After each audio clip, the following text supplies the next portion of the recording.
Daremos inicio a esta ceremonia. Antes de ello, les solicito que durante su desarrollo mantengan sus teléfonos celulares en silencio. Muchas gracias.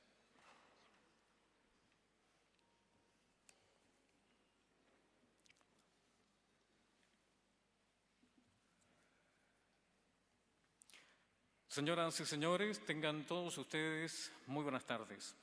El Consorcio de Universidades del Estado de Chile les da la bienvenida a la ceremonia del primer aniversario de la Ley 21.094, marco legal vinculado a la misión de las universidades estatales para alcanzar los más altos estándares de calidad que contribuyan al desarrollo de las y los ciudadanos en un ámbito cultural y científico con pertinencia, como un espacio permanente de desarrollo y cohesión social para cada una de las regiones y el país.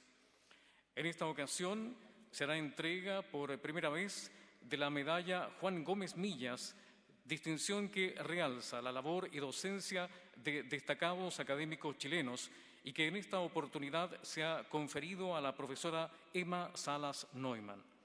Contaremos además con la ponencia magistral del profesor Marcos García de la Huerta, Premio Nacional de Humanidades y Ciencias Sociales 2019.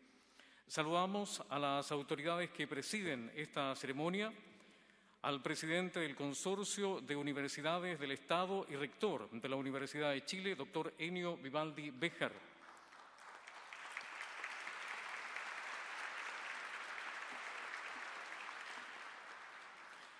al vicepresidente del Senado, honorable señor Alfonso Durresti London,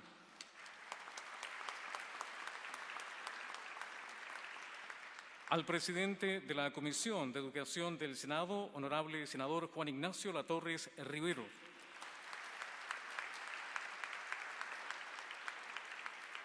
a la presidenta de la Comisión de Educación de la Cámara de Diputados, honorable diputada Camila Rojas Valderrama,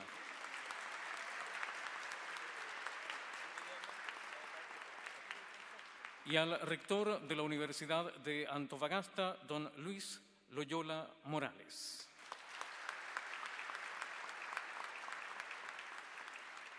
Se integrará también en los próximos minutos el presidente de la Cámara de Diputados, excelentísimo señor Iván Flores García. Queremos agradecer la presencia en esta ceremonia del subsecretario de Educación Superior, señor Juan Eduardo Vargas Duarte,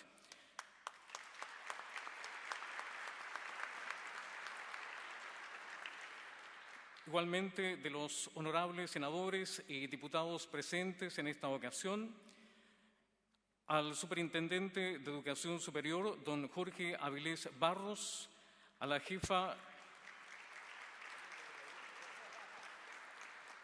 jefa de División Universidades del Mineduc, Camila Cortés Cargil, a los rectores y representantes de las universidades estatales a lo largo de todo Chile y muy particularmente a la señora Natacha Pino Acuña, quien recientemente ha asumido la rectoría de la Universidad de Aysén.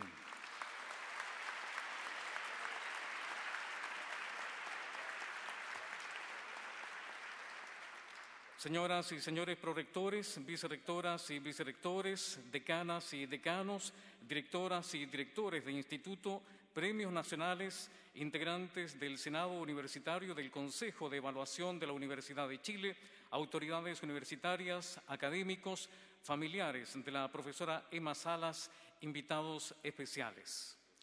En primer término, nos entregará su saludo el vicepresidente del Senado, señor Alfonso Durresti.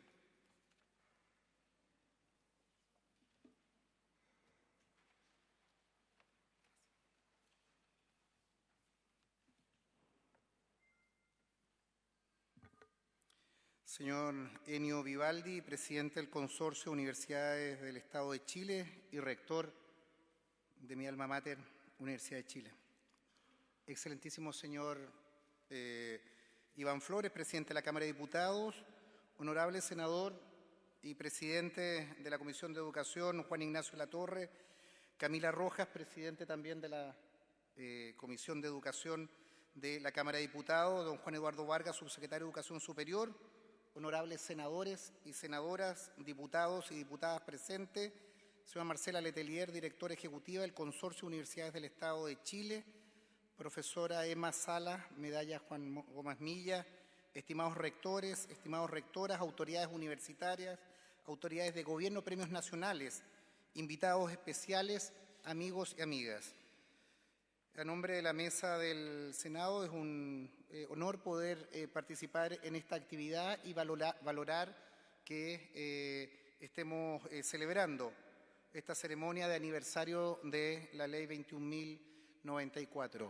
Creo que es una buena ocasión, creo que es un buen momento para poder debatir desde el punto de vista político en el Congreso Pleno, este es el Salón del Congreso Pleno, con ambas cámaras, el año de vigencia de esta ley, su implementación, el desarrollo, el rol de las universidades del Estado en el desarrollo del país. Creo que hoy día es fundamental, con el devenir de acontecimientos que suceden en nuestra patria, con el fortalecimiento que tenemos que tener de una educación pública, universitaria, el poder hacer un balance de funcionamiento, de mejoras, de iniciativas, de propuestas, de financiamiento, que son fundamentales especialmente en vísperas de una nueva ley de presupuesto y en el desarrollo pleno de esta ley. Espero que el debate sea fructífero. Me lo comentaba el rector Vivaldi, que han podido impulsar un debate de trabajo. Esta es una ley que costó mucho sacar adelante, pero creo que reconoce a las universidades públicas del Estado de nuestro país y que tiene que ser el eje, el buque insignia de la educación y la transformación en este país.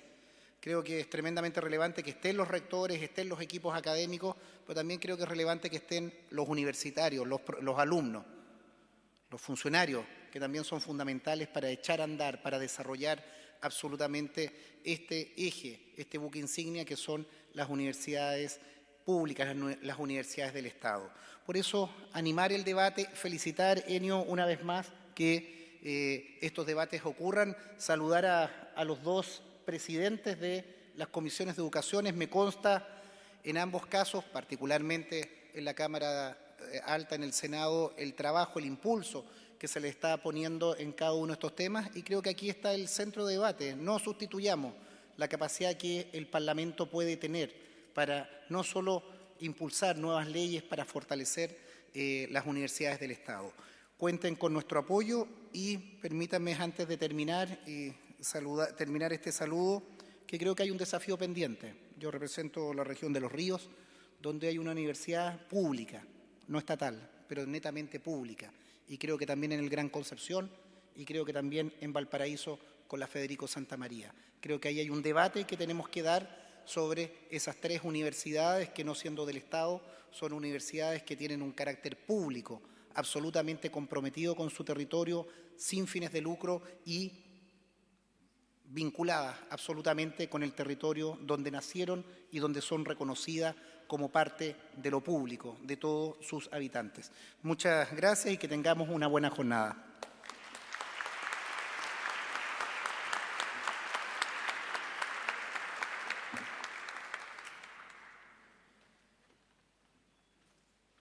Muchas gracias, senador, por sus palabras. Nos ha hecho llegar sus excusas por no poder participar de esta ceremonia el ministro de Desarrollo Social, don Sebastián Sichel, a quien agradecemos. Nos acompaña en esta significativa ceremonia el subsecretario de Educación Superior, señor Juan Eduardo Vargas Duarte, quien a continuación queda con la palabra.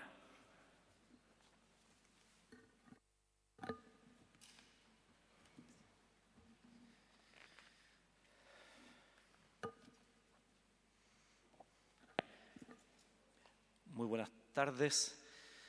Saludo a todos los presentes, parlamentarios, presidentes de ambas comisiones de educación, rectores, premios nacionales. No quiero mencionar todos los vocativos.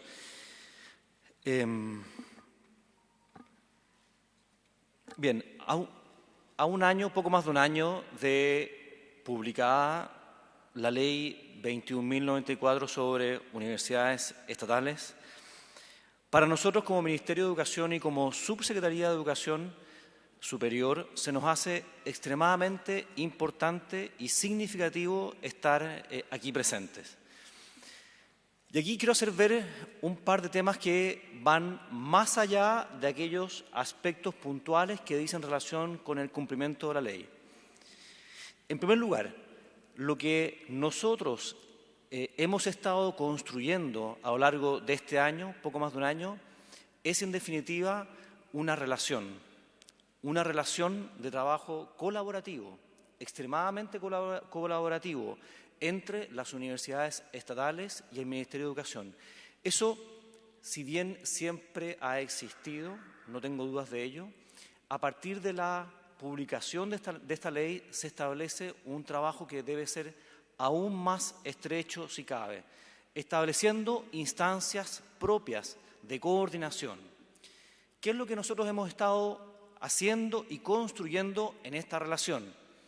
En primer lugar, hemos iniciado el trabajo del Consejo de Coordinación a través de la publicación del respectivo reglamento que se hizo en tiempo y forma en noviembre del año pasado.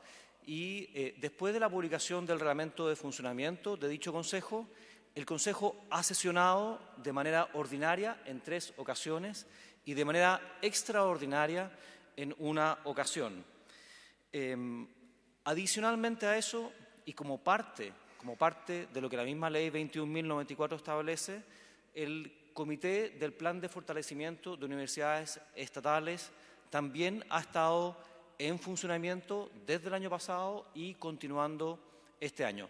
A ese respecto es importante mencionar que, más allá de los recursos que consigna la Ley 21.094, a traspasar a las universidades del Estado, lo más relevante, a mi juicio, es que dichos recursos van o son la contracara de diversos proyectos que deben construir las universidades del Estado, que deben ser aprobados por este Comité del Plan de Fortalecimiento y que, en definitiva, tienen que ponerse en marcha y que redundan, todos esperamos, en un aumento de la calidad de nuestras universidades estatales.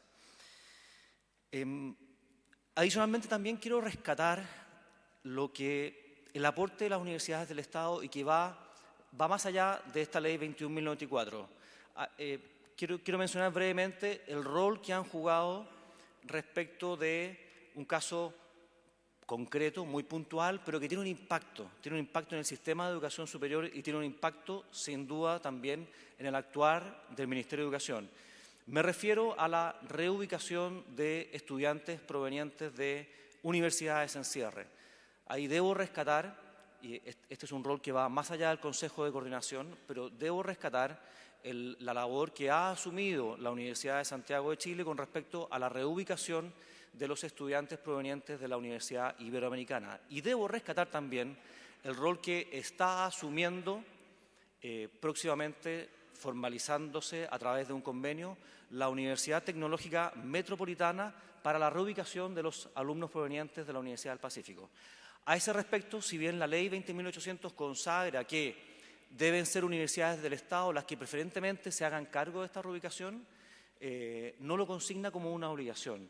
Y la disposición que yo he visto de parte de los rectores de las universidades estatales, de parte de este Consejo, que es presidido por la ministra y, en segundo lugar, por el rector Ennio Vivaldi, ha sido sin duda que elocuente en términos de la disposición que existe a apoyar procesos traumáticos como este. También hemos trabajado en la elaboración del marco que de alguna manera va a regir los estatutos de las universidades estatales en el caso en el que ellas, motu propio, no lo realicen en el lapso de 3 años desde publicada la ley. A ese respecto debo mencionar que esos estatutos fueron tomados de razón el jueves o el viernes de la semana pasada y que con fecha de hoy se lo hicimos llegar a las universidades estatales. En resumen, más allá de todos los aspectos que consagra la ley y que nosotros, por cierto, queremos muy puntillosamente cumplir. Lo que quiero destacar de esta ley es que, en definitiva, se abre camino respecto a una colaboración más estrecha entre el Ministerio de Educación y las universidades del Estado. Lo que no cabe, al menos por mi parte, lo que no cabe pensar es que la relación sea una relación más bien de distancia o que se supedite simplemente a la discusión acerca de los recursos que deben ser traspasados a las universidades estatales. Por cierto, eso es extremadamente relevante, no tengo dudas de eso, pero esta relación está llamada a tener un impacto que va mucho más allá de eso. Está llamada a tener un impacto en discusión de políticas públicas. Está llamada a ser un aporte en los distintos ámbitos de acción en los cuales las universidades estatales tienen algún grado de injerencia. Está llamado también a influir la discusión regional. Y, en definitiva, respecto de todo eso, esperamos que este camino que estamos transitando, esta relación que de alguna manera, permítaseme la expresión, estamos empezando, siga avanzando, siga profundizándose y, por cierto, siga dando los frutos que todos esperemos que dé. Muchas gracias. Muy buenas tardes.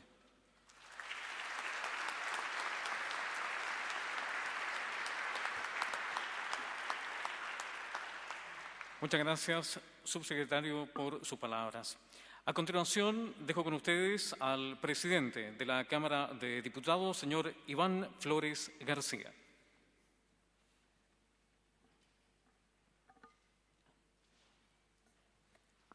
Muchas gracias, muy buenas tardes. Me voy a tomar una licencia porque he estado viendo la incomodidad que tienen las personas que están a este lado tratando de mirar a quien habla a su espalda. Y estoy mirando la incomodidad de quienes están mirando de frente a quien habla, pero con la pantalla de fondo que me imagino que debe generar una incomodidad. Voy a hablar desde aquí, si me lo permiten. Creo que puede ser más cómodo para ustedes, rectores y quienes están.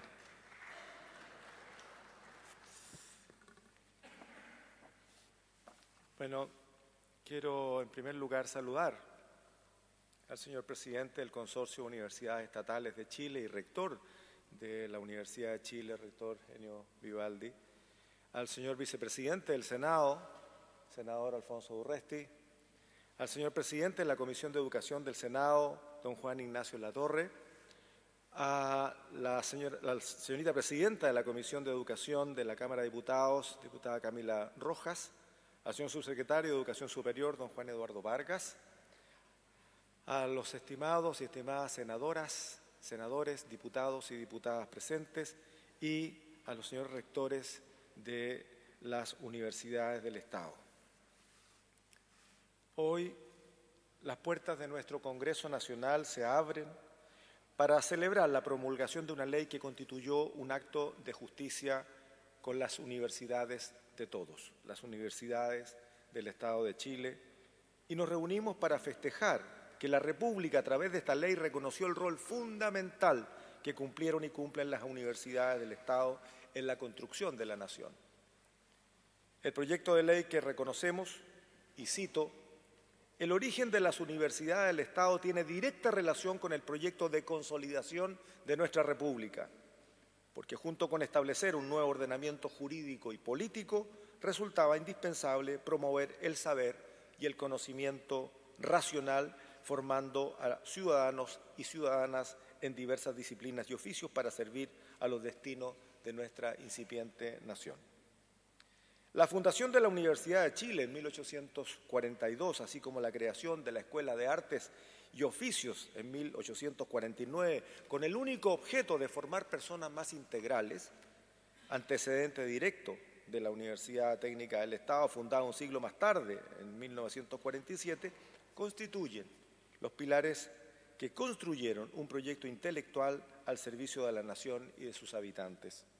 Así, por casi un siglo y medio, las universidades del Estado representaron un pilar fundamental en el sistema de educación superior que, junto con la creación de sedes a lo largo del país, permitieron que sus actividades se desarrollaran en todo Chile. Conocido es las postergaciones vividas por las universidades del Estado durante muchos años de la historia más reciente de nuestro país.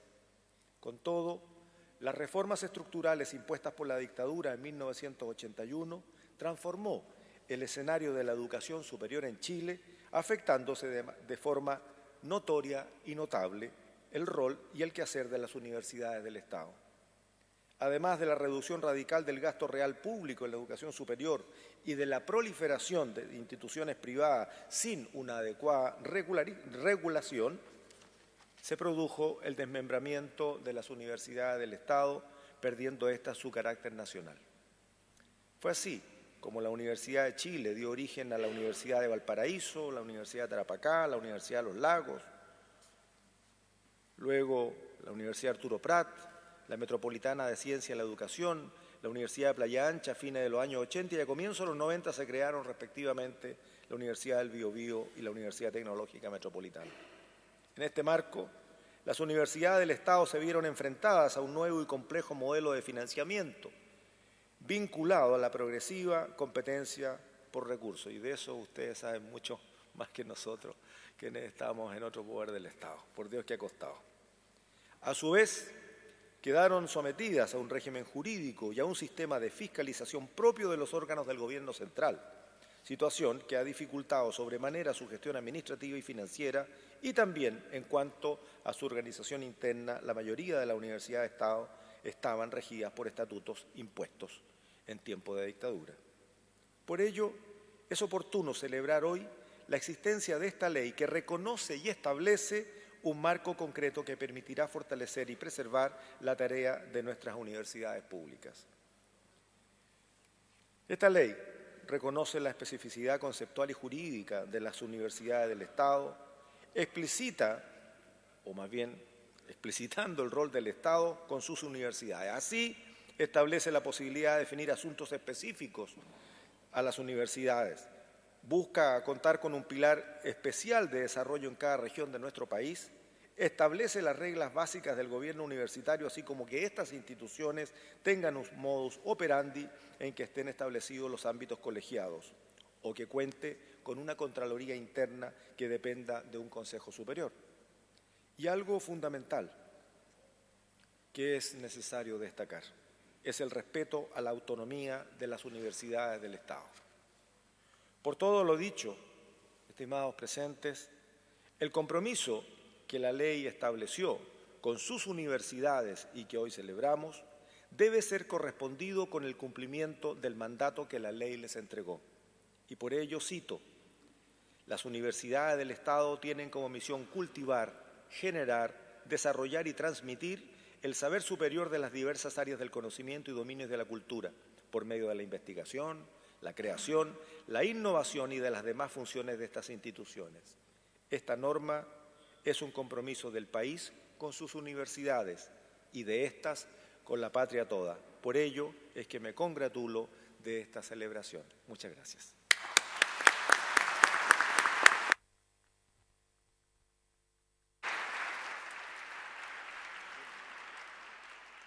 Damos las gracias al presidente de la Cámara de Diputados por sus palabras. Ha querido entregarnos su saludo en esta ocasión el presidente de la Comisión de Educación del Senado, señor Juan Ignacio Latorre, quien a continuación queda con ustedes.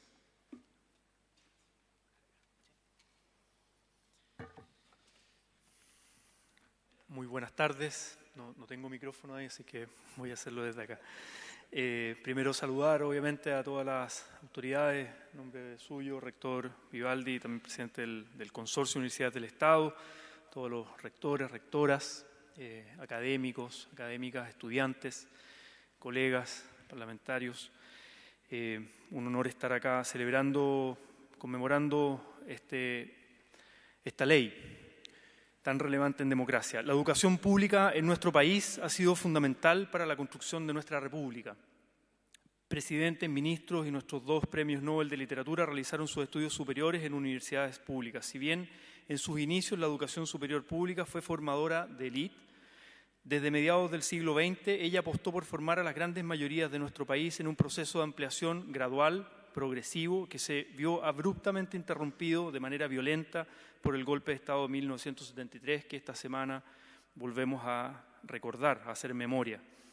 Tras ser intervenidas, las universidades del Estado fueron abandonadas bajo condiciones de autofinanciamiento y precariedad durante más de 3 décadas, paradójicamente por el mismo Estado.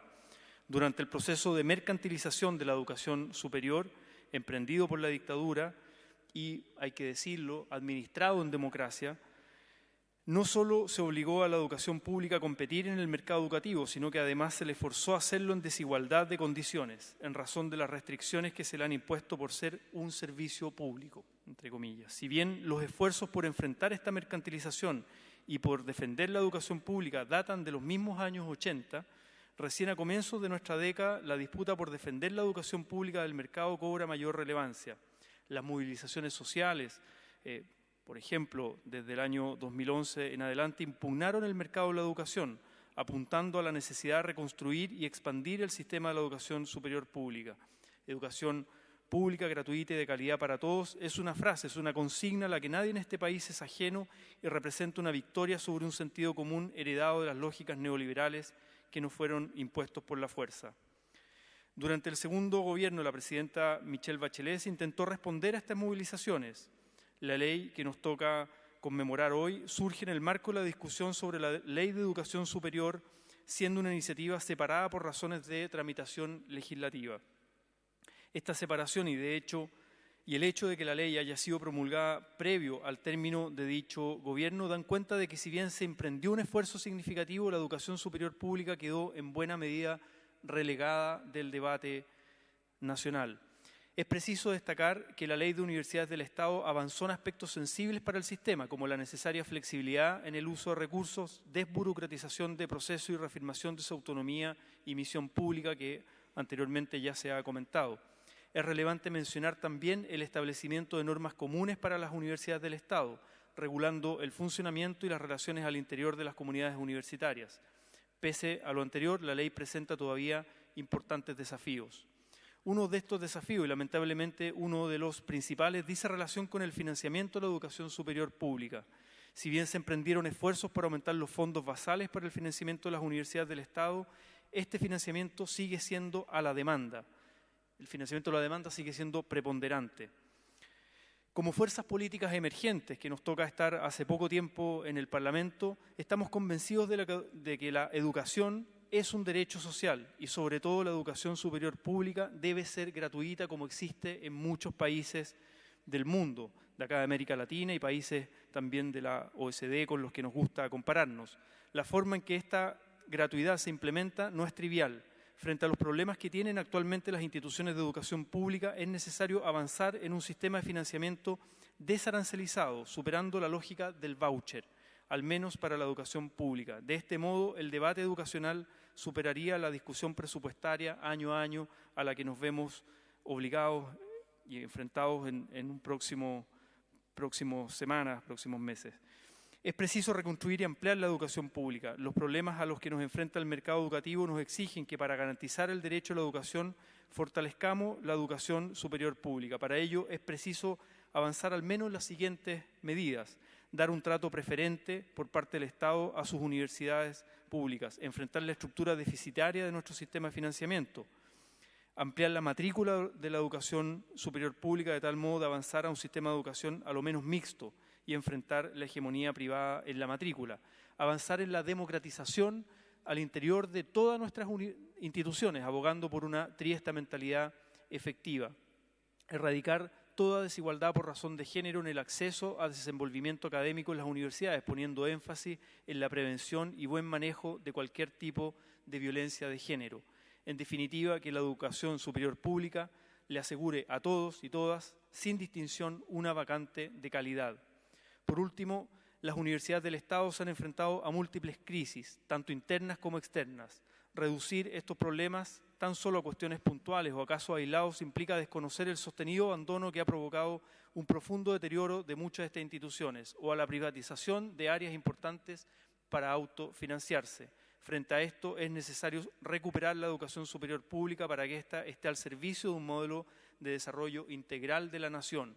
Una educación moderna y democrática que promueva la investigación y el desarrollo, así como la vinculación con el medio social, cultural y político.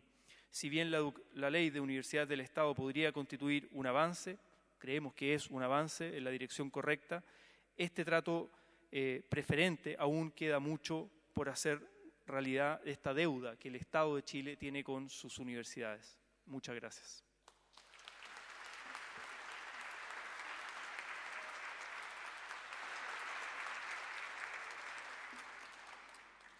Muchas gracias, senador Latorre. Invitamos a continuación a la presidenta de la Comisión de Educación de la Cámara de Diputados, señorita Camila Rojas, para que nos entregue su saludo.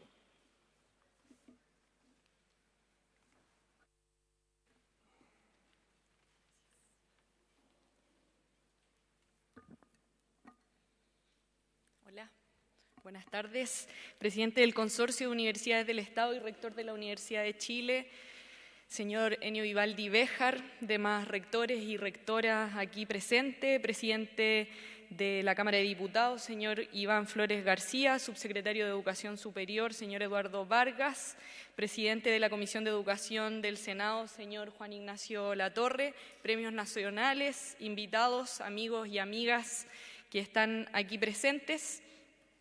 A más de un año de la puesta en marcha de la Ley de Universidades Estatales, es positivo ver este nivel de compromiso de las universidades públicas con el llamado a ser referentes en la educación para el país.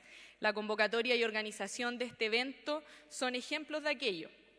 La aprobación de la ley significó un avance en dar el trato que merece la educación superior en el país. Se reconoce el rol y las especificidades de las universidades estatales, la responsabilidad del Estado con ellas.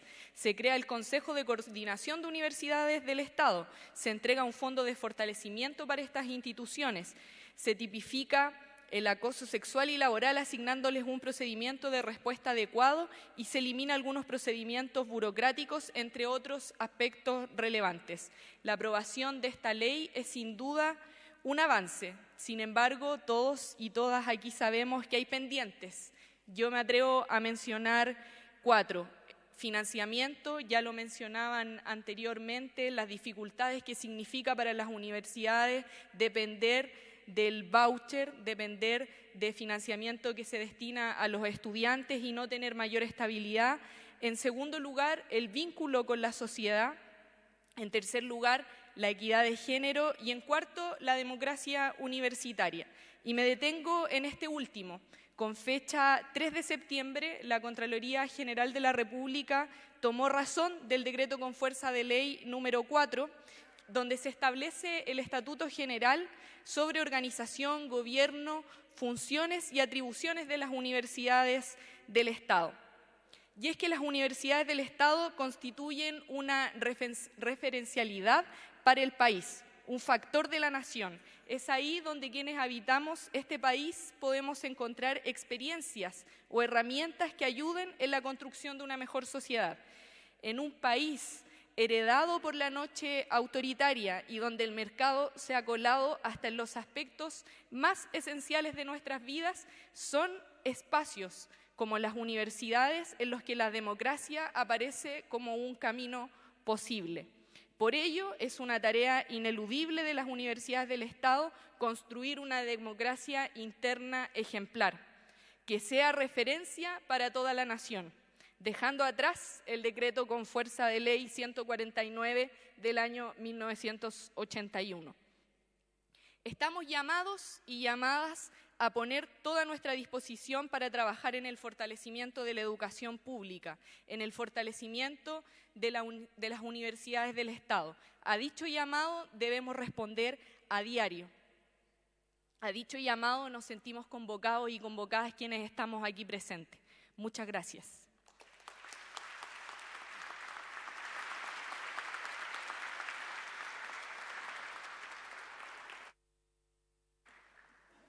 Damos las gracias a la presidenta de la Comisión de Educación de la Cámara de Diputados por sus palabras. Quisiera invitar ahora al secretario del Consorcio de Universidades del Estado de Chile y rector de la Universidad de Antofagasta, don Luis Loyola Morales, quien presentará la distinción Juan Gómez Millas y a nuestra homenajeada profesora Emma Salas Neumann.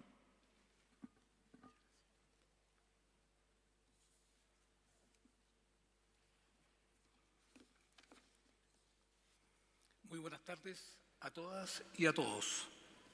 Como secretario del Directorio del Consorcio de Universidades del Estado de Chile, tengo la misión de informar a la comunidad toda nuestro acuerdo como rectores de las universidades estatales tomado en sesión del 8 de 2019 de 28 de agosto en la Universidad de Atacama, de instaurar la distinción Medalla Juan Gómez Milla, con el objeto de entregar un reconocimiento por parte de nuestras instituciones a aquellas personas que se han destacado por su compromiso y dedicación sobresalientes con el desarrollo de la educación pública en Chile, especialmente en el ámbito de la educación superior, como asimismo a aquellas que desde sus diversas áreas de especialización o funciones públicas han aportado de manera relevante al progreso del país y sus regiones. Esta distinción se crea en el marco del urgente fortalecimiento de la educación superior pública en sus distintos niveles. En respuesta a su rol a nivel de país, la educación pública se encuentra llamada a democratizar el conocimiento y la cultura, acercándolos a la comunidad, a la juventud y a los niños, hasta en los lugares más recónditos del territorio, para contribuir al desarrollo del país y de su ciudadanía, así como hacer socialmente más eficaz el derecho a la educación, sobre todo de los que menos posibilidades tienen. En este contexto, las universidades del Estado tienen también la misión de ser transformadoras de la sociedad, con un rol especialmente activo en contribuir al progreso nacional y de las regiones en las cuales se encuentran situadas, y en elevar los estándares de calidad de la educación pública, con una visión de largo plazo, considerando especialmente los principios de coordinación y colaboración reconocidos por la Ley 21.094, cuyo primer aniversario conmemoramos hoy. En este sentido, el profesor Juan Gómez Millas es representante de las personas que han dedicado su trabajo y sus mayores esfuerzos profesionales y cívicos en pos del desarrollo de la educación pública y de Chile, haciendo valer los principios y fines que le son propios, tales como el pluralismo, la interculturalidad, la solidaridad, la equidad y la inclusión, la democracia y la participación ciudadana. Es de especial significado que durante el rectorado del profesor Gómez Millas en la Universidad de Chile se crearon los colegios regionales, el Centro Universitario de la Zona Norte y se concedió relevancia a la vinculación universitaria con el desarrollo del país y el progreso nacional. La distinción Medalla Juan Gómez Milla ha sido instaurada entonces para relevar los esfuerzos individuales que han permitido la función social permanente de la educación pública chilena y su aporte al progreso del país y sus regiones, mediante la entrega de este galardón, el cual es otorgado en esta ocasión a la profesora Emma Salas Neumann. Emma Salas Neumann es profesora de Estado en Historia, Geografía y Educación Cívica, titulada en la Universidad de Chile, educadora distinguida con estudios de posgrado en Educación en la Universidad de Columbia, Estados Unidos, conducente al doctorado.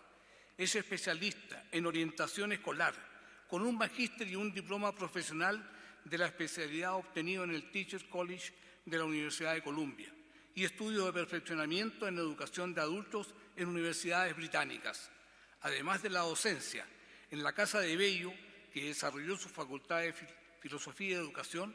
Formó parte del proyecto La expansión de la universidad en la década del 60, a partir de los colegios universitarios regionales, que dieron origen a las sedes regionales de la Universidad de Chile bajo la rectoría de Juan Gómez Millas. Entre los años 1998 y 2010 se desempeñó como docente y coordinadora del programa de Magíster en Educación de la especialidad de orientación en la Universidad Metropolitana de Ciencias de la Educación. Emma Salas tuvo una productiva carrera académica, tanto en la docencia en el sistema escolar como en las aulas universitarias en la especialidad de educación. Por otra parte, ha explorado otros campos, tales como la historia de la educación, junto al continuo histórico de la mujer chilena escolarizada y sus figuras más destacadas. Es autora de diversos libros sobre estos temas inspirados en su experiencia académica profesional y en su interés por rastrear el pasado para entender el presente y proyectar nuevas respuestas. Entre sus libros se cuentan su clásico «Cómo orientar», Memorias del escritorio segundo, Amanda Labarca, Imagen de una mujer visionaria, 7 ensayos sobre la educación en Chile, democratización de la educación en Chile, las mujeres que recibieron en el siglo XX y las que lo despidieron, apuntes sobre adultos mayores. Durante su trayectoria profesional estuvo vinculada a proyectos de vanguardia. Es así como estuvo a cargo del primer programa de orientación vocacional de los alumnos a nivel de educación superior del país, como también de las experiencias primigenias de admisión a la universidad que fundamentaron en parte el proceso de ingreso a la educación superior y la información previa que debe ofrecerse a los estudiantes que aspiran a ella. Toda su experiencia en ese campo, agregado a sus observaciones en una misión profesional que desempeñó en Centroamérica, las vertió en un interesante libro publicado por la editorial universitaria denominado «Cómo orientar». Algunos enfoques de la orientación escolar o asesoramiento para Chile como país latinoamericano. Entre 1961 y 1966 participó como docente del Centro de Formación de Especialistas en Educación, CLAFE, que, en colaboración con la Universidad de Chile, mantuvo el proyecto principal número 1 de la UNESCO en Santiago de Chile. Posteriormente, en 1976, estuvo asociada al proyecto Red de UNESCO para Centroamérica y en 1978 se desempeñó brevemente como consultora de la división latinoamericana del College Entrance Board de Puerto Rico. Mientras se desempeñaba en la Universidad de Chile, extendió sus trabajos a la educación en adultos, en experiencias tales como el Programa de Promoción Superior de Trabajadores, una actividad experimental de la Universidad de Chile en conjunto con otras instituciones tales como INACAP y el Ministerio de Educación. Este programa daba oportunidad a trabajadores sin escolaridad formal, debidamente certificada, completar sus estudios académicos previos para luego, bajo un régimen especial, ingresar a carreras universitarias. Hija del también educador Darío Salas y hermana de Irma Salas, fundadora del Instituto de Educación de la Facultad de Filosofía y Educación de la Casa de Bello y primera directora del Liceo Experimental Manuel de Salas, Emma trabajó también por los derechos de las mujeres en el mundo académico y en la sociedad en general, empeño del que ha dejado testimonio en diversas investigaciones a partir de libros, ensayos y en su participación de la Asociación de Mujeres Universitarias. Por lo anteriormente expuesto, invitamos al presidente del Consorcio de Universidades del Estado de Chile y rector de la Universidad de Chile, doctor Enio Vivaldi Béjar, a hacer entrega de la distinción Juan Gómez Millas a la profesora Emma Salas Newman como reconocimiento a su destacada trayectoria, compromiso y dedicación con el desarrollo de la educación pública en Chile. Rector.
Muchas gracias, rector Vivaldi.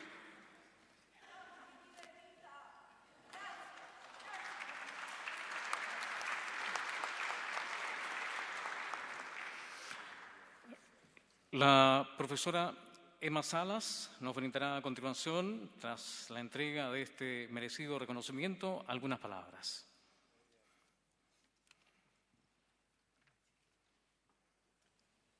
Bueno, quiero agradecer este premio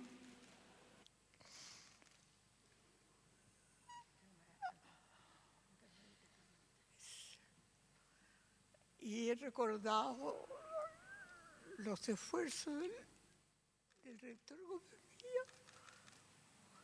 y de mi hermana Irma, porque se abrieron los colegios universitarios regionales, que son el origen de las universidades estatales. Como se ha dicho, también el rector Gómez Milla peleó dentro de la universidad y fuera de la universidad por por sus ideas. Y disculpe.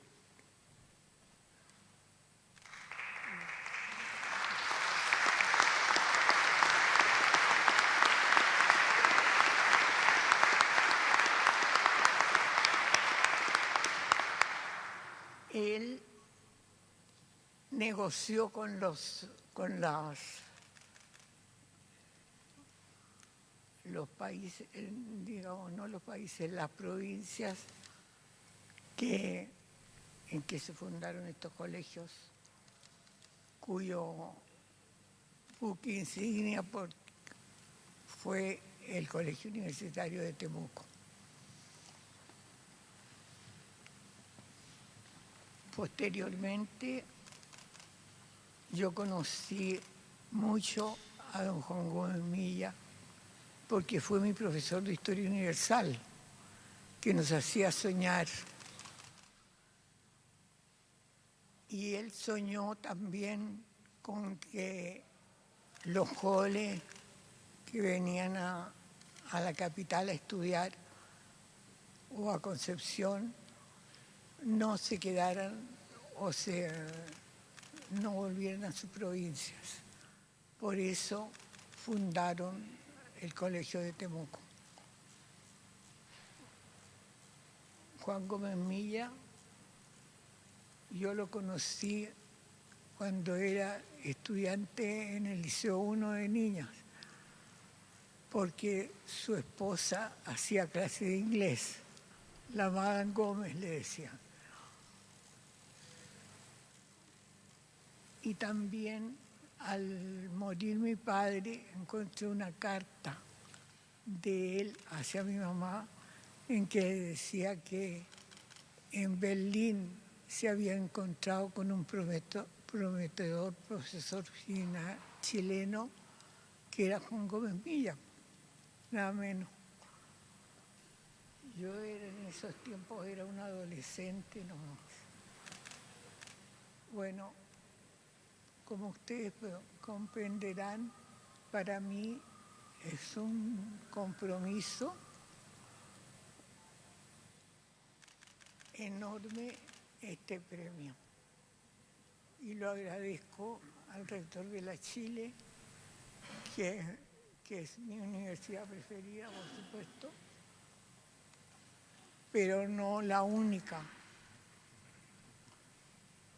ya que conozco a la gente, a mucha de la gente que eran gente que yo conocía, como don Pedro Aguirre Cerda y otros. Bueno, con esto, y a pesar de mis palabras entrecortadas, yo quiero agradecer este premio nuevamente. Muchas gracias.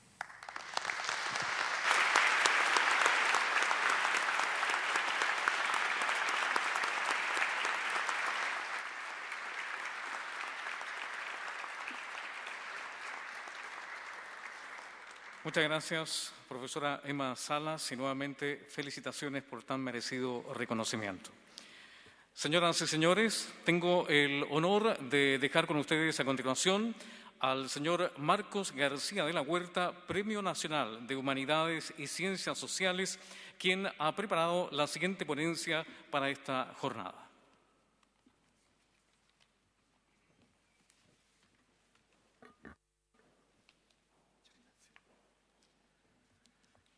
Muy buenas tardes, distinguida audiencia. Me inspiré para estas palabras en este cuadro que tenemos detrás. Pedro de Valdivia pensó en un cerro y un río al fundar esta ciudad. O'Higgins pensó en un ejército y una armada al echar las bases del Estado. Y Andrés Bello, al fundar la Nación Cívica, pensó en un código y una universidad.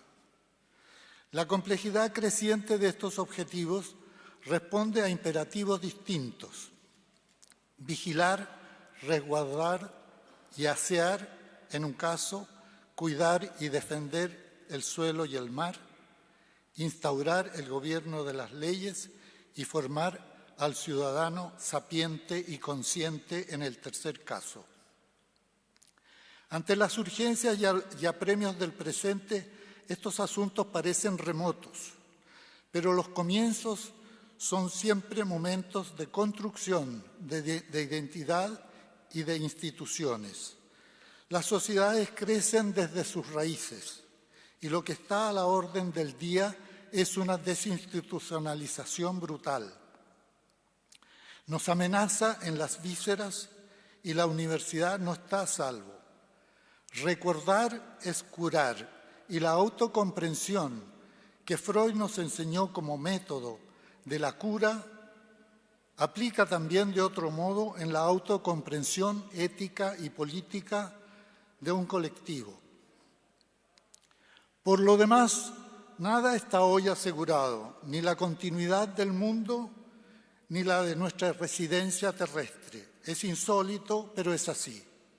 Tenemos que pensar cómo será el mundo y, desde luego, cuidarlo. Cuando todo es incierto, ninguna pregunta está prohibida. ¿Qué hemos hecho con lo que hubo y se creó? Al río lo hemos convertido en cloaca. A las instituciones de la defensa las taparon de billetes y las dejaron sin control. Condiciones ideales para desvirtuarlas y viciarlas. Y a la universidad se le impuso autofinanciamiento y gratuidad, juntas dos exigencias imposibles porque excluyentes, como fuego húmedo o círculo cuadrado. Si los fundadores se hubieran preguntado, ¿se financiará Chile?, nunca se habría creado este país que vive y se sostiene vendiendo las riquezas de su suelo, que es como mantener una casa vendiendo los muebles. Tuvimos la suerte de contar con la mejor cabeza que produjo el siglo XIX en esta parte de América. Pertenecía a una generación de hombres a los que el amor a la libertad les golpeó como un relámpago de Eros. Él respondió al llamado como legislador y como sabio. En su propia óptica y perspectiva, la de un hijo de la Ilustración. Venezuela, su patria de origen, se debatía en una guerra civil crónica y Andrés Bello se exilió en Londres, donde a duras penas se ganaba la vida, como se dice, aunque en realidad se perdía para el mundo. Allí le contactó un emisario del que presuntuosamente se llamaba Gobierno de Chile, cuando el Estado-Nación era un Estado-ficción y Chile se confundía con el Valle Central. El caso es que Bello aceptó la invitación felizmente y abandonó la gran urbe cosmopolita para avecindarse en un villorrio de unos 100.000 habitantes que no era más que eso, Santiago. Fue allí que llegó a ser el que siempre será. Entendió la universidad como una institución que podía dar entidad civil a la joven república y nuevos aires a la ruda existencia en ese fértil valle. Lo llamamos así en lugar de hablar de nación porque natio es lo que nace y entonces la nación estaba aún por nacer. La rudeza de la vida alude al áspero trabajo en el campo que procura los medios de subsistencia, pero no basta para dar un sentido a la vida en común. Había que crear, pues, un marco legal, las instituciones educativas, los medios de prensa, en una palabra, los órganos de la libertad. Recién había callado la voz tonante de la pólvora y lo conquistado en los campos de batalla había que traducirlo en palabras e instituciones. sobre todo en el hábito de decidir a través de la palabra los asuntos de interés común. Todo estaba por hacer y la universidad, el espacio de la libertad por excelencia, se convirtió a la postre en la estrella de la bandera. Las otras academias fundadas en el siglo XIX siguieron el modelo de la que Bello creó y podemos decir que junto a Portales él se convirtió en el héroe civil del Estado.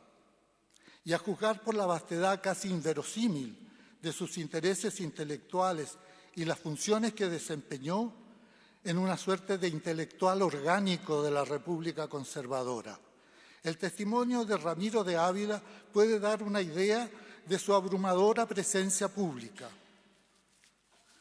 Hacia 1850, a los 70 años de edad, Bello desempeñaba al mismo tiempo las funciones de rector, subsecretario de Relaciones Exteriores y consultor del gobierno, senador, redactor del diario El Araucano.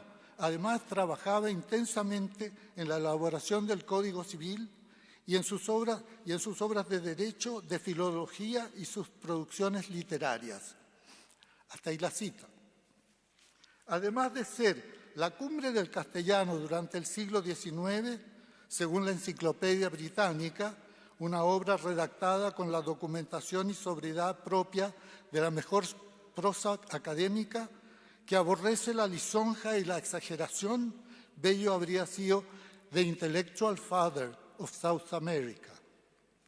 Miguel Orellana propone una hipótesis audaz y seductora. Aunque no se la comparta, posee un poder hermenéutico. La universidad no nace de la República, sino al revés. La libertad en todas partes nace de la educación, dice él. Significa superponer el mito del Estado creador de Góngora, el de la universidad creadora. La primera academia nació como refugio ante la ceguera y la intolerancia. Platón, horrorizado ante la monstruosa injusticia de la muerte de Sócrates, pensó en un espacio de libertad y pensamiento, un margen de las refriegas de la polis, y creó la Academia de Atenas, la ciudad que había condenado al mejor de sus hijos y la primera entre las miles de instituciones que han hecho posteriormente más tolerable y algo menos tenebroso el mundo. Una de las acusaciones contra Sócrates fue la de corromper a la juventud. ¿Pero qué significa corromper? Ante todo, es desviar algo de su función propia y revertirla o malearla. A Sócrates, el inventor del concepto, se le condenó por cuestionar la fe de la tradición y enseñar a cuestionar, es decir, se le condenó por pensar. El pensamiento corrompe en el sentido que remueve convicciones, altera el lenguaje y los lazos éticos que dan cohesión al colectivo. Por eso el pensamiento representa un riesgo, pero al mismo tiempo es una avanzada. Cada vez que se cierran las sociedades y se hacen más opresivas de lo que espontáneamente tienden a ser, el pensamiento se convierte en algo incómodo y se le tolera en el mismo sentido que esta palabra tiene en las casas de tolerancia. El caso fue entonces que las universidades recién creadas en el Nuevo Mundo, desde México hasta el extremo sur, se llamaron todas autónomas o nacionales cuando no adoptaron el nombre de la República misma, como fue nuestro caso. Esto se puede entender en el sentido que la universidad es la verdadera patria de la libertad y que ser pensante y ser libre es casi equivalente. La verdad y el saber hacen libre. ¿Es posible compartir la creencia de que el saber y la ciencia liberan? La ciencia no piensa, decía Heidegger. Pero esta manida frase no dice otra cosa sino que pensar y conocer son distintos. Afirmar que la ciencia no piensa es equivalente a sostener que la filosofía no es científica.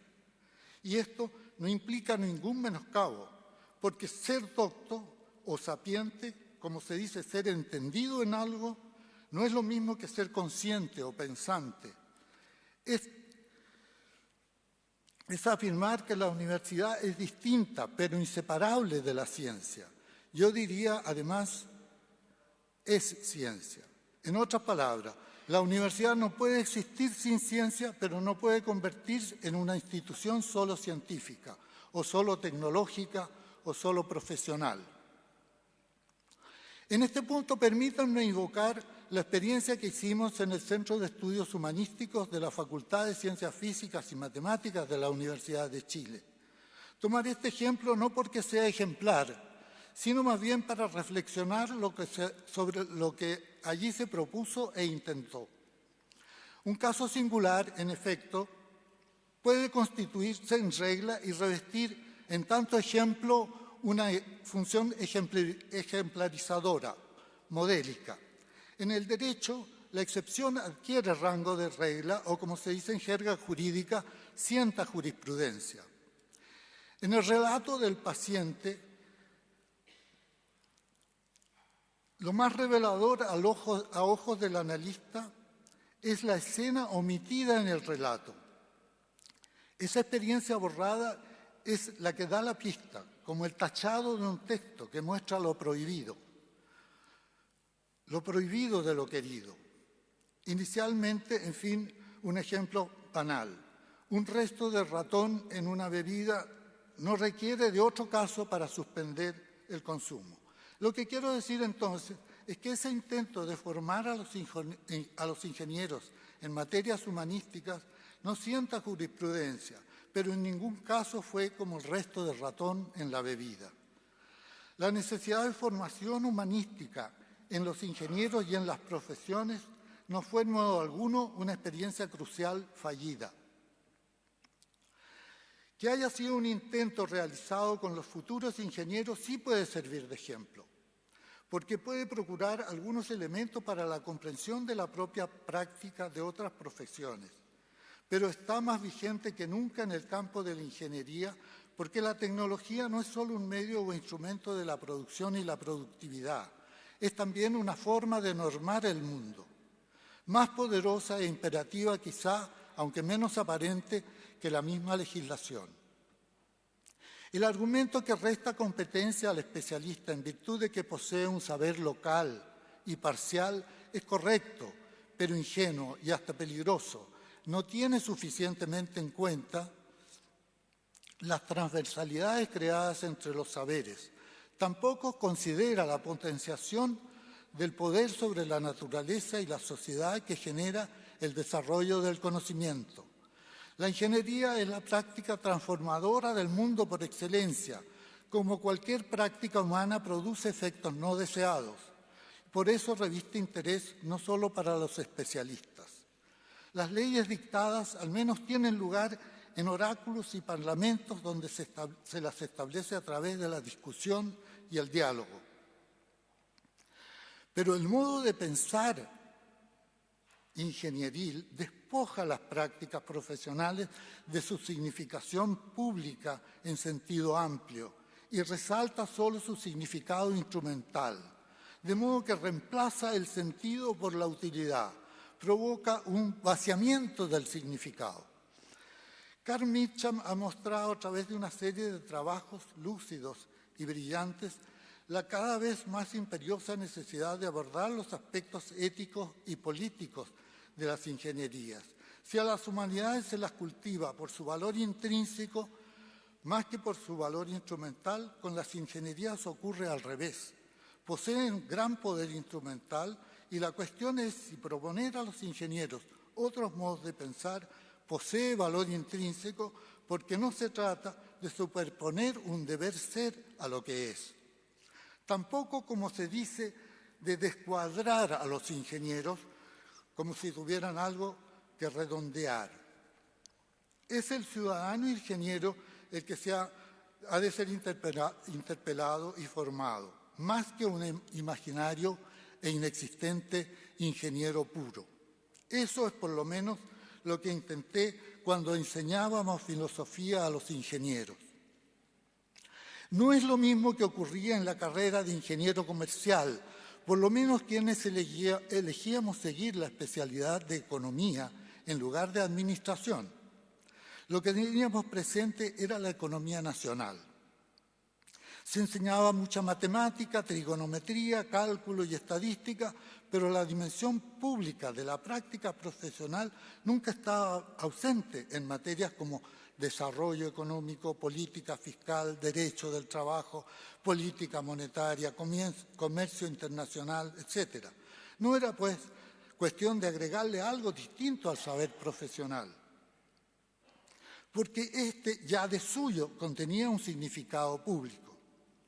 Y un ramo como Historia de las Doctrinas Económicas no podía dejar de plantear cuestiones filosóficas, desde luego porque si se trata de doctrinas es porque no hay un solo modo de entender lo económico. Se rompe así el monologismo de la teoría y la pretensión de univocidad de la economía pura. Adam Smith, el fundador de la economía política, se desempeñaba, como se sabe, en la Universidad de Glasgow como profesor de moral. De allí surge la disciplina, de la cuestión de la distribución de la riqueza.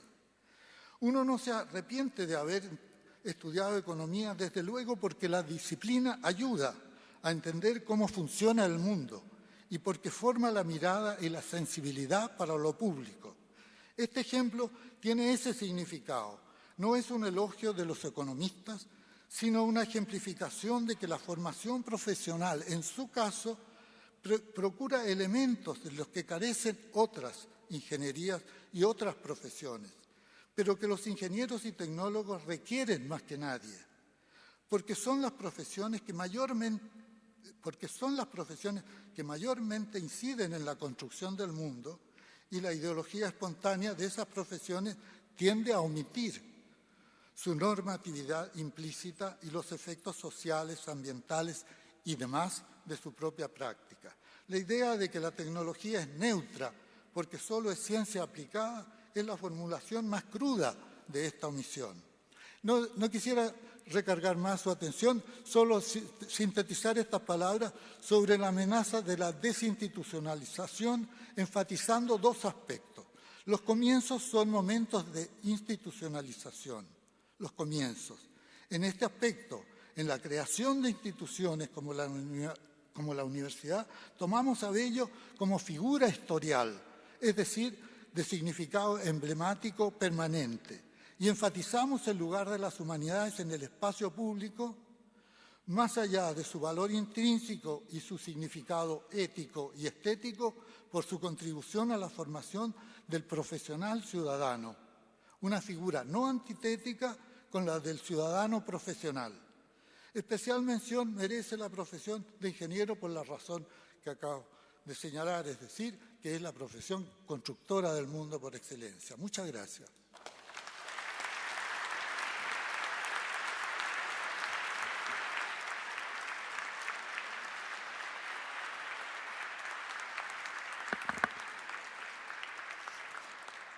Damos las gracias al señor Marcos García de la Huerta, Premio Nacional de Humanidades y Ciencias Sociales, por esta presentación. Para brindar las palabras de cierre de esta jornada, dejo con ustedes a continuación al presidente del Consorcio de Universidades del Estado de Chile y rector de la Universidad de Chile, doctor Enio Vivaldi Béjar.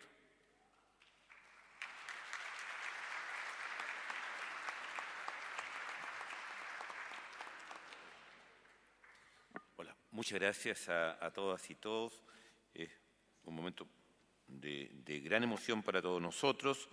Me dirijo al excelentísimo señor Iván Flores, presidente de la Cámara de Diputados, al honorable senador Juan Ignacio Latorre, presidente de la Comisión de Educación del Senado, a la honorable señora diputada Camila Rojas, presidente de la respectiva Comisión de Educación, a todos los senadores y senadoras aquí presentes, a todos los diputados y diputadas aquí presentes, al conjunto de los señores rectores, a la señora Marcela Letelier, directora ejecutiva del Consorcio de Universidades del Estado, y un saludo extraordinariamente afectuoso a Emma Salas, medalla Juan Gómez Milla, a Marco García Huerta, Premio Nacional de Humanidades con el conferencista de hoy, y a Victoria Peralta, por a quien yo pido un aplauso por su extraordinaria labor, por la educación parvularia chilena, y que también es un orgullo para nosotros tenerlo con nosotros. Saludos a todos los invitados especiales, amigas y amigos. Yo quisiera simplemente, buscando alguna palabra que represente lo que para cada uno de nosotros significa identificarse con la educación pública y con la universidad pública, parto por ahí. Cada uno de nosotros como individuo, como persona, en su vida en algún momento tomó una opción de que el lugar en el cual él iba a desarrollarse como persona, como profesional, como individuo, sería una universidad pública. Y quisiera sintetizar lo que para mí es la universidad pública como una de las expresiones más altas del concepto de bien común. Y creo que es extraordinariamente importante relevar eso hoy día, que es el bien común. Desde la biología misma, de la antropología, la especie humana no estaría aquí, no habría llegado si es que, además de sus características morfológicas, funcionales o lo que fuere, no tuviera ciertos rasgos en su conducta que son tan esenciales para su existencia como especie, como lo son el corazón, los pulmones o los brazos. Una de ellas de partida es el amor materno. Si no hubiera esa infinita generosidad de la madre que la apega al recién nacido y que lo conserva y lo mantiene, no habría tal cosa como el ser humano inteligente con este cerebro enorme que ha de criarse fuera del vientre materno gracias a este amor por el prójimo. Por extensión, los sentimientos que implican apego y pertenencia y sentido de solidaridad recíproco o cooperación en los seres humanos está la base misma de la humanidad.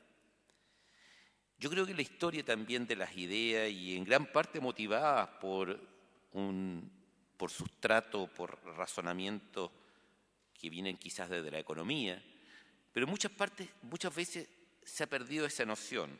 Y cuando así ha ocurrido, creo que las consecuencias que tienen para cualquier sociedad son lamentables.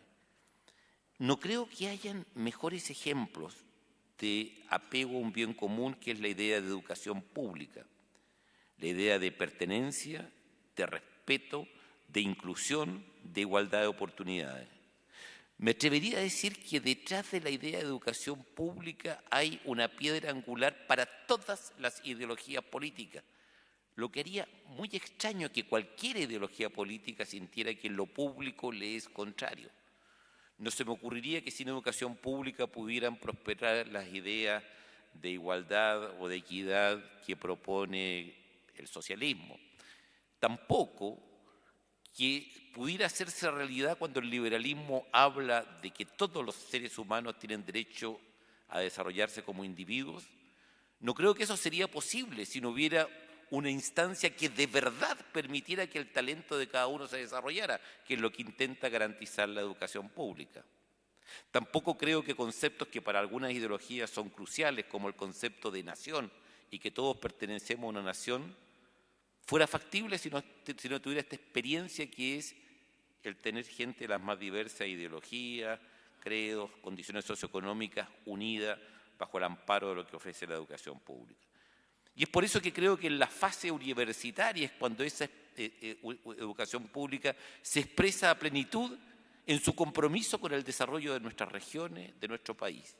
Y es por eso que creo que nosotros debemos invitar al Ejecutivo y al Legislativo siempre a tener presente que las universidades estatales están ahí para servir al conjunto del país, que cada uno de nosotros en su vida optó por trazarse como metas de realización personal precisamente la contribución que desde las universidades estatales podemos, queremos y debemos hacer al bien común de la nación. Y creo que ese es el mensaje que hoy día surge de cada palabra que aquí se ha dicho, de la presencia de cada uno de ustedes, de la emoción que nos embarga cuando estamos reinstalando la idea de universidad pública. Creo que si no somos capaces de reencontrarnos en una idea de sociedad cohesionada, vamos a vivir escenas como las que están ocurriendo hoy día en el país y que tienen su expresión más dolorosa, por ejemplo, lo que está ocurriendo en la enseñanza media. Yo comentaba que lo que yo veo cotidianamente en el Instituto Nacional, y que por lo demás vamos a tener una cantidad de actividades en conjunto, y nosotros creemos como universidad que entre muchas otras funciones el articular la educación pública en todos sus niveles es una responsabilidad absoluta que tenemos como universidades estatales.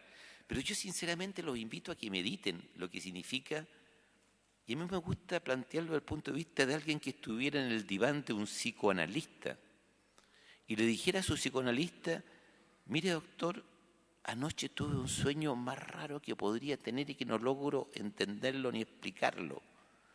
Anoche soñé que estaba mirando un colegio, que veía estudiantes circular por los patios y que de repente alzaba la vista frente a ese edificio del colegio y en el techo estaba lleno de policías uniformados en formación.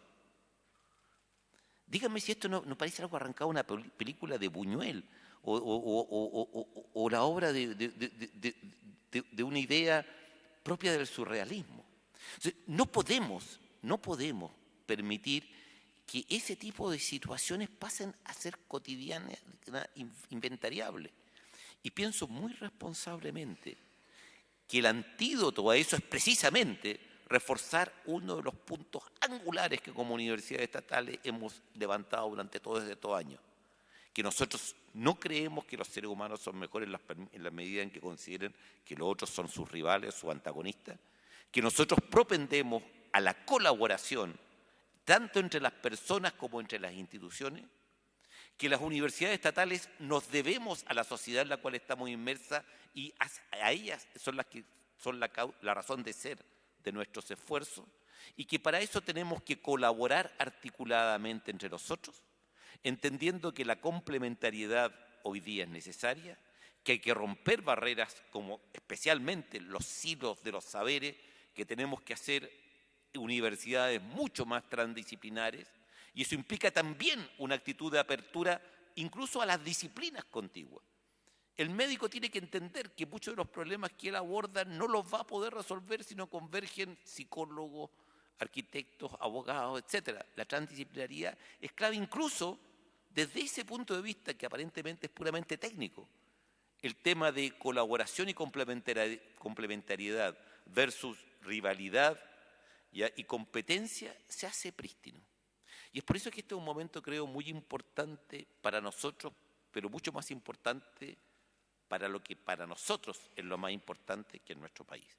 Esperemos que este momento de reinstaurar una educación pública basada en los grandes valores de la cohesión nacional, de la equidad, de la transdisciplinariedad y del debernos todos nosotros al progreso y bienestar del país, esperemos que hoy día sea un día en el cual estos valores, con mucho optimismo, con emoción, con una tremenda tranquilidad espiritual, pero además con una voluntad de hacer realidad estos valores y estos principios, nos conduzcan en este camino que hoy día iniciamos al cumplirse un año de la Ley de Universidad del Estado.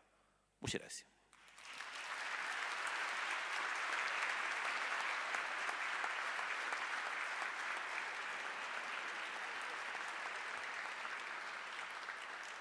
Muchas gracias, rector Vivaldi, por sus palabras. De esta forma, estamos concluyendo esta ceremonia de celebración del primer aniversario de la Ley 21.094. No queremos despedirnos sin entregar una especial mención y agradecimiento por el trabajo y compromiso con las universidades del Estado, a la diputada Cristina Girardi, al senador Carlos Montes,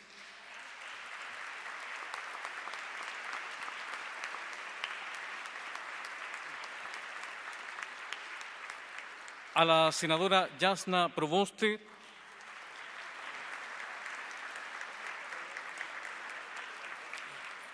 e igualmente al diputado Jaime Belolio, quien participó en toda la discusión de la ley. A todos y todas, muchas gracias. Y a ustedes por habernos acompañado en esta celebración. Les invitamos ahora a disfrutar de un café para cerrar esta ceremonia, el que se ofrecerá en el acceso principal de este Salón de Honor. Nuevamente, gracias y que tengan muy buenas tardes.